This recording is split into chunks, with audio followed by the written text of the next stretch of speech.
everyone, and welcome back to my channel, or welcome to my channel if you are new. Today's video is going to be a very exciting announcement of this year's round of InLoveAthon. If you don't know what InLoveAthon is, it is a Valentine's Day themed readathon that was created by my friend Cristina over at Cristina's Journey. She has hosted this, I want to say this is the third or fourth year that we're doing it, and I've been lucky enough to be a co-host every single year so far, so I was very happy when she asked me back to co-host again.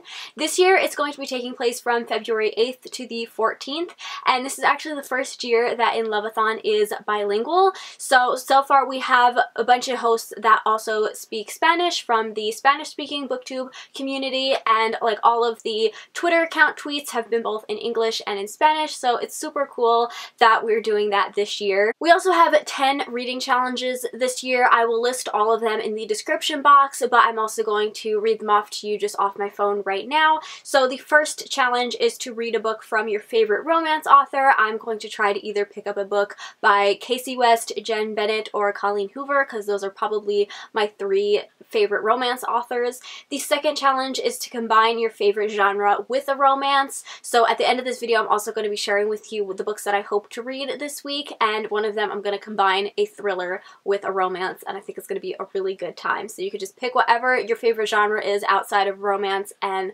combine it with a romance. Most young adult books do this anyway. Challenge 3 is to read a book with your favorite romantic trope.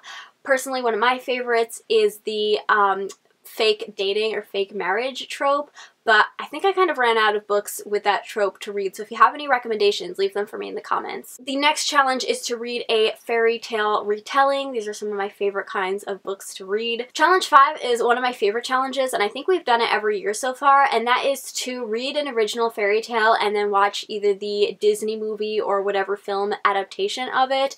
Y'all know that I love Disney, so this is one of my favorite challenges, and it gives me a good reason to watch another one of my favorite Disney films. Next on the list is to buddy read a book with a booktube friend, or just a friend in general if you are participating in this and you're not a booktuber.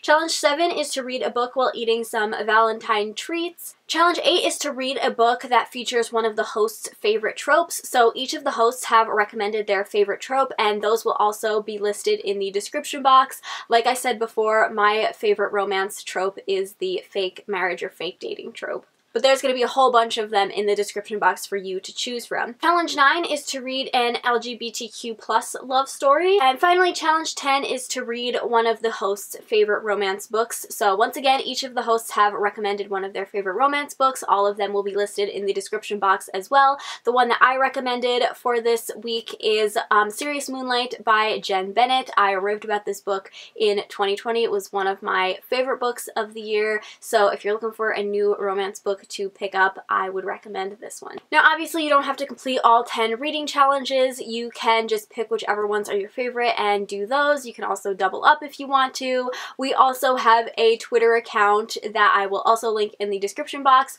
All of the updates for the readathon will be over there.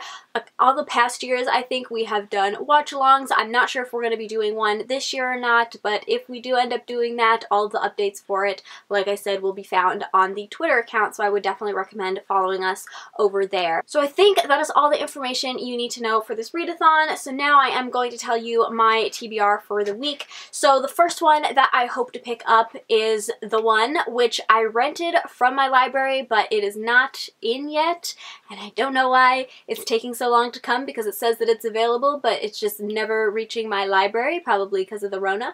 But this is a book that is going to work for the challenge of mixing a romance with your favorite genre, because this is a thriller, but the whole premise of this thriller is that there is this sort of dating app or site in which you send in your DNA, and they like match you to who your soulmate would be, like genetically based on what your DNA is.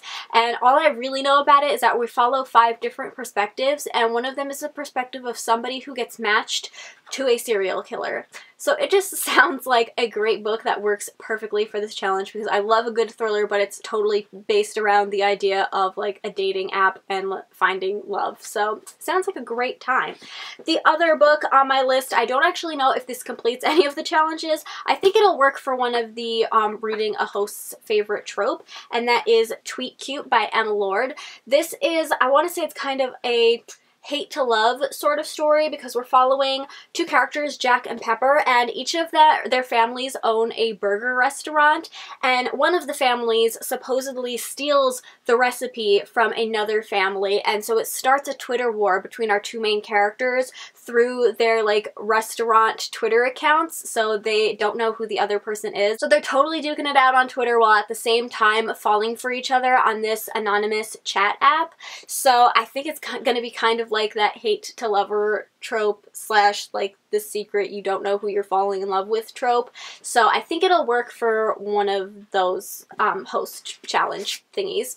The other book on my list is actually a reread, and that is Call Me By Your Name by Andre Assman. This is going to work for the LGBTQ plus love story. I raved about this book on my channel in 2020, so I'm not going to talk about it here because a lot of people have been familiar with the movie and stuff like that, so I assume most people probably know what it's about at this point, but it's set in Italy in the 80s. Originally, I listened to it through the audiobook, which I really loved, but I do think the writing was so beautiful, and it came across so well in the audiobook, but I can only imagine how much richer it is to just read it off the physical page, so that is what I'm hoping to do this time. It's not very long, so I think this is a really good book for a readathon. So far those are going to be the 3 books on my list for that week. I also did try to get, I think, Layla by Colleen Hoover from the library, but it's taking a really long time to come in. So is The One, so I don't know if either of those books are going to work, but if it does come in, then the Layla book will work for the challenge of reading a book by one of my favorite romance authors. So yeah, that is all for this video. Leave me a comment down below. Let me know if you'll be participating, and if so, what you plan on picking up this week. I hope you all enjoyed this video. If you did, please give it a thumbs up, subscribe if you haven't already, and I'll see you in my next one. Bye! You hear that, Samson?